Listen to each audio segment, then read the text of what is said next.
Salve, salve amigos da astronomia em todo mundo. Meu nome é Sérgio Sacani, sou editor do blog Space Today e você está assistindo a mais um Space Today TV. No programa de hoje, aquele vídeo aulinha para vocês. Por quê? Por que eu estou fazendo isso aqui? Para quem não sabe, acabamos de passar aí, né? Acabamos de passar aí no mês passado, né? Dia 2 de junho, está fazendo 5 anos. 5 anos que a Juno está na órbita de Júpiter. Olha que legal, 5 anos que a Juno está na órbita de Júpiter. E eu vou trazer aqui algumas coisas muito legais, né? Porque a Juno está ajudando a gente a redescobrir Júpiter, tá bom? E vou falar aqui também, nessa pequena apresentação aqui, alguma coisa sobre a missão Europa Clipper que vem aí, tá bom? Então vamos lá. Bem, aqui alguns pontos aqui bem interessantes, tá? Da sonda Juno. Ela é a primeira missão a Júpiter movida a energia solar. Lembrando que ela tem aqui os maiores painéis solares já construídos. E lembrando que ela está no limite, tá? A partir de Júpiter, a gente não consegue ir com energia solar. Temos que usar energia nuclear, por exemplo, a Cassini. Todo mundo lembra disso, tá? A Juno, ela leva, né? Ela está lá na órbita de Júpiter com 8 instrumentos científicos que têm o objetivo de conduzir estudos de gravidade, de magnetismo, de estudos atmosféricos, né? Mais uma câmera para educação e para divulgação chamada queridíssima JunoCam, tá bom? JunoCam. Ela tem uma órbita polar, tá? Ela tem uma órbita polar. Lembrando aqui, ó, que ela foi lançada em 2011 e olha aqui, ó, quando que ela chegou em Júpiter? Dia 4 de julho de 2016, ou seja, acabou de fazer 5 anos, né? Aí no final de semana fez 5 anos que ela está orbitando o planeta Júpiter. Legal demais. Ela faz uma órbita de 53 dias, lembrando que isso aqui mudou, né? Para quem está chegando agora, a Juno ela ia fazer 2 órbitas, tá? Uma de 53 dias e uma mais curta. Só que logo ali na segunda vez que ela passou por Júpiter, ela teve um problema nos seus computadores e os técnicos, os engenheiros resolveram então falar, não, vamos fazer só a órbita de 53 dias. Por quê? A sonda, ela passa muito perto de Júpiter. Vocês estão vendo aqui nesse desenho, né? Então depois ela tem que ficar um tempo longe de Júpiter, tá? Para poder tudo voltar ao normal ali com ela, para depois ela voltar. O primeiro perijove que a gente chama, o que é perijove? É quando ela passa perto de Júpiter, aconteceu dia 27 de agosto de 2016, ou seja, logo depois que ela chegou, tá? E o 32º perijove aconteceu no dia 15 de abril de 2021. Ela está fazendo aí uma missão estendida, que a gente chama, então ela sobrevoou Ganimedes, lembra que eu fiz o vídeo aqui, né? Mostrei Ganimedes para vocês em 7 de junho de 2021, e agora eles querem passar ela para uma órbita de 43 dias, eles acham que tá bom já para fazer isso, tá bom? E o Scott Bolton é o que a gente chama de principal pesquisador dela, e aqui um pequeno apanhado de todos os lugares onde saíram reportagens especiais da sonda Juno, ou seja, todas as revistas que você imaginar, tá bom? Aqui, para quem não lembra, né, tá aqui nossa querida Ganimedes. Ganimedes aí fotografada pela sonda Juno, né? Uma imagem belíssima de Ganimedes, né? A cratera aqui com gelo, as manchas aqui e tudo mais, né? Os diferentes tipos de gelo espalhado por Ganimedes inteiro. Aliás, uma imagem aí que já entrou para a história da exploração planetária. Desculpe aí meu... tá bom? Então tamo aí. Bem, aqui uma lista aí, nesses 5 anos, tá? Nesses 5 anos, as top 10 descobertas feitas pela sonda Juno, tá? Então a primeira delas aqui, ó, que a atmosfera é profunda e não é bem misturada. Ou seja, o que quer dizer isso? Que a atmosfera de Júpiter, ela tem camadas muito bem definidas, né? Lá na profundeza dela, né? A atmosfera profunda de Júpiter, ela não é tudo misturado como eles pensavam, mas sim, ela tem ali uma divisão muito bem feita. A sonda Juno descobriu que a grande mancha vermelha de Júpiter, tá? Ela tem raízes bem profundas, então ela nasce bem nas profundezas de Júpiter. Isso aqui é uma coisa sensacional. Ela descobriu, né, ciclones circulando ambos os polos. Essa imagem aqui, ó, que chamou muito a atenção da gente, esses pequenos ciclonezinhos aqui, ó, tá? Circulando os polos de Júpiter. Isso aqui foi demais. Ela descobriu que o núcleo de Júpiter é estendido, né? Diluído e não dá para você definir muito bem, tá? Então isso aqui é muito importante, que é sobre o núcleo de Júpiter. Você tem jatos, né? Igual os streamjets que a gente tem aqui na Terra, famosos, né? Lá em Júpiter você tem jatos zonais, que variam aqui de zona a zona, tá? Que chegam a penetrar 3.000 quilômetros de profundidade no planeta. Olha que coisa doida, tá? Olha que coisa doida. Você tem marés, tá? Marés dinâmicas aí causadas pelo satélite Io, tá? Io, que está muito perto de Júpiter, ele causa ali uma influência no planeta. Embora o planeta seja muito grande, né? Ele acaba tendo essa influência aí de Io, que é muito legal, tá? Isso aqui é sensacional também. O campo magnético de Júpiter mostra uma dicotomia por hemisférios, tá? Mostra uma dicotomia por hemisfério, ou seja, essa imagem aqui, ó. O hemisfério norte de Júpiter, no campo magnético, ele é bem diferente do hemisfério sul de Júpiter. Olha que coisa interessante, tá? Olha que coisa interessante. Tem fontes rasas e é afetada pelos ventos. Os ventos são tão intensos em Júpiter que afetam até isso, tá? A aceleração das auroras é diferente da Terra. Io, aqui tá Io deixando uma marca nas auroras de Júpiter. Então, Io deixa marcas nas auroras de Júpiter, tá? Olha que legal. E você tem aqui, ó, que raios, tá? Descargas elétricas rasas acabam implicando são a origem nas nuvens, né? De um líquido que é uma mistura de água com amônia. Então, aqui uma outra grande descoberta. Então, lembrando que a Juno é isso, né? Ela caracteriza muito bem a atmosfera, o campo magnético e a gravidade de Júpiter. Com isso, a gente consegue entender o que acontece nas diferentes camadas de nuvens e até mesmo no núcleo do planeta, tá? Lembrando que eu estou fazendo esse vídeo aqui porque acabou de se completar 5 anos que a sonda Juno está estudando Júpiter, tá?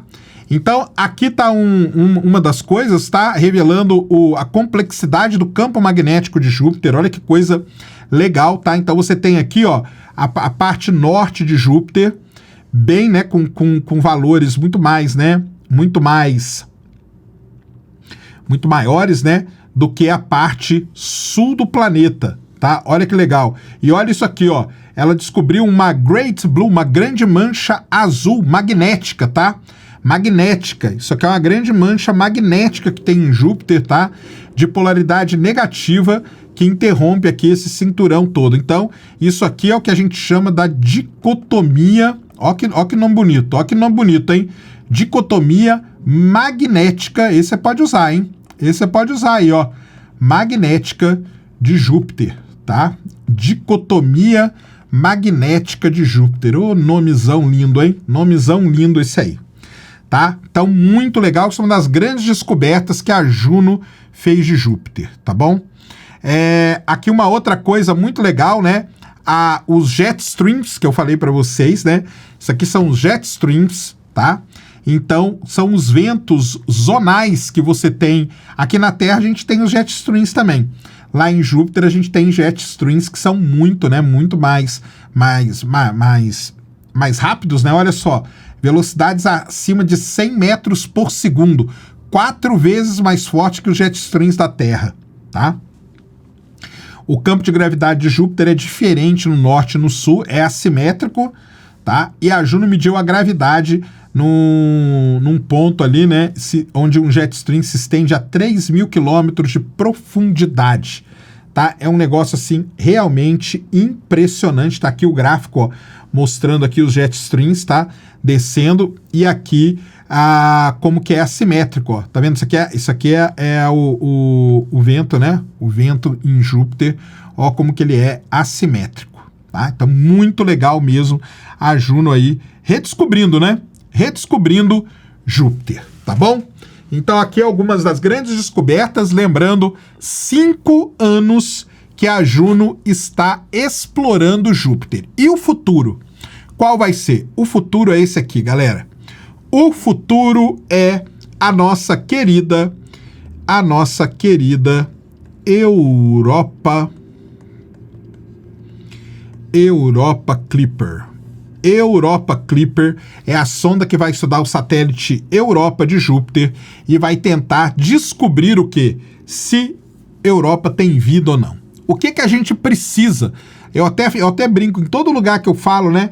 A vida é como se fosse um bolo. Eu preciso dos ingredientes. Então vamos lá, você quer fazer vida? O que você precisa? Eu preciso de água.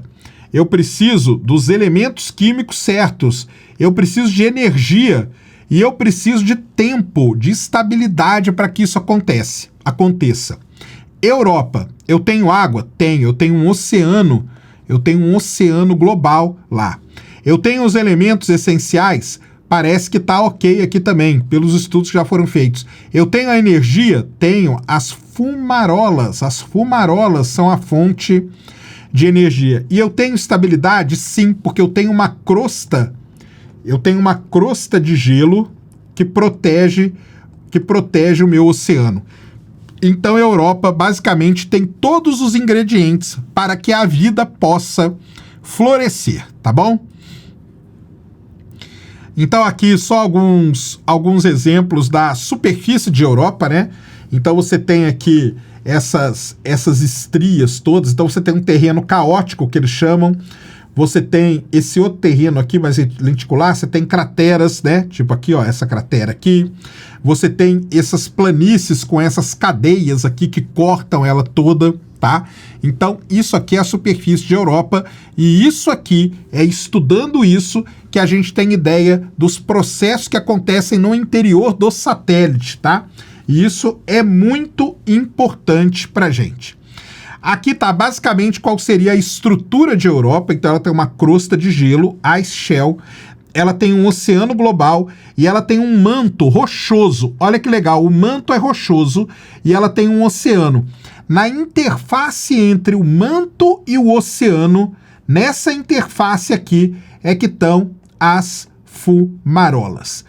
E aí alguém pode perguntar assim, caramba, mas a Europa fica longe pra caramba. Como que ela tem um oceano de água líquida no interior dela? Por conta disso aqui, ó. Isso aqui que acontece com a Europa. Quando Europa passa muito perto, a órbita de Europa, né? Então você tem aqui Júpiter, tá? Aqui tá Júpiter. E a órbita de Europa, ela é um negócio assim, ó. Então tem um ponto aqui, ó, que a Europa passa muito perto de Júpiter. E tem um ponto aqui que a Europa passa muito longe de Júpiter. Isso faz esse movimento aqui com o satélite, faz o satélite parecer uma sanfona. Isso aqui faz com que você gere calor aqui no interior. Isso aqui gera calor no interior de Europa. E esse calor gerado faz com que essa camada aqui fique de água líquida. Então é por isso que Europa, é por isso que Encélado, é por isso que Calisto, é por isso que Ganimedes possuem oceanos de água, mesmo estando distantes locais onde a gente nunca pensou, imaginou ter qualquer tipo de oceano, tá bom? Então a NASA vai mandar para lá uma missão chamada Europa Clipper. E aqui só alguns dos instrumentos dela, né? Então ela vai levar um espectrômetro de massa, um equipamento muito bom para a gente poder fazer e estudar a constituição do gelo de Europa, tá? Ela vai levar um espectrógrafo ultravioleta, outro instrumento excelente para a gente estudar a composição elementar. ela vai levar uma câmera de narrow angle e uma de wide angle. A wide angle é uma câmera grande angular e uma narrow angle é uma câmera de ângulo mais fechado para poder estudar e mapear, olha aqui, ó, e mapear a superfície. Então aqui está falando, ó, o espectrômetro de massa vai estudar a composição atmosférica, o espectrógrafo ultravioleto vai analisar as plumas que são lançadas por Europa. Aqui você tem um equipamento que vai fazer uma análise da poeira, tá? Que vai estudar a composição da superfície. Você tem um espectrômetro infravermelho que vai procurar o quê? Vai caracterizar quimicamente a superfície de Europa, que é muito legal. Você tem um magnetômetro, que é sempre muito bom, né? Para poder estudar as propriedades do oceano que está submerso. Nós não vamos furar o solo, nós não vamos furar Europa, mas com um magnetômetro nós vamos conseguir estudar as propriedades dali. Vai levar um imageador térmico, que é muito interessante, porque ele vai poder identificar o que a gente chama de hotspots, que são pontos ali quentes. Vai levar também o PIMS, que é para estudar o plasma que tem presta atenção, um tipo de atmosfera que existe em Europa.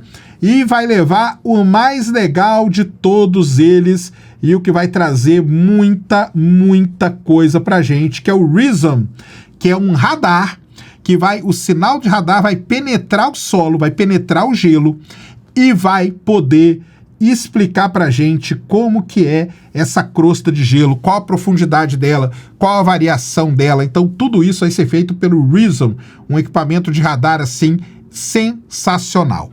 Uma das coisas que a missão Europa Clipper vai fazer é isso aqui, ó.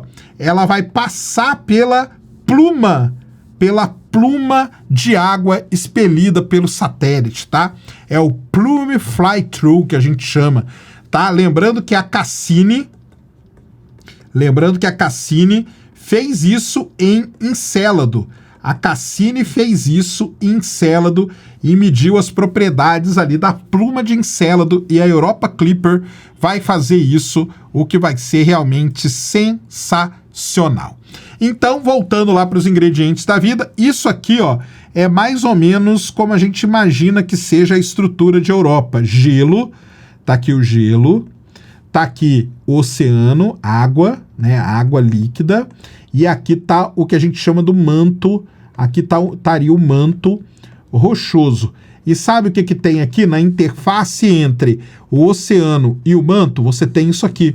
O que é isso aqui? Tarará. As fumarolas. As fumarolas, que aqui na Terra foi aqui que a vida, né? Que a vida teve seu início, nas fumarolas. Então, olha só. Vamos lá, recordando, precisa ter água. Europa tem muito mais água do que os oceanos da Terra, tá? Se você somar, tem muito mais água em Europa. Elementos essenciais, tá?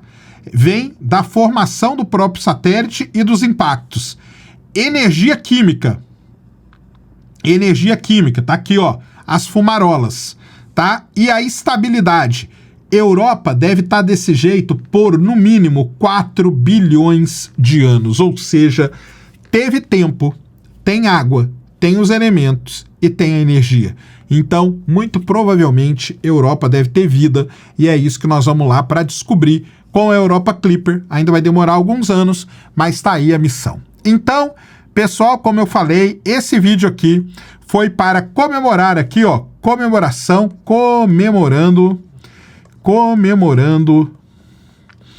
os 5 anos da Juno em Júpiter. Comemorando 5 anos da Juno em Júpiter. Ela chegou lá em 4 de julho de 2016. Aliás, uma coisa interessante, eu transmiti ao vivo a chegada da sonda Juno em Júpiter e estamos aqui 5 anos depois, comemorando aí com grandes descobertas e preparando tudo para o futuro, para a missão Europa Clipper. Beleza, pessoal? Esse, então, era o vídeo que eu queria trazer aqui no canal para vocês agora. Espero que vocês tenham gostado. Nunca se esqueçam, tapa no dedão, voadora com tudo no peito do like. Isso ajuda pra caramba o vídeo, o canal a ganhar relevância. Nunca se esqueça do pacotão YouTubístico. Um grande abraço. Fui.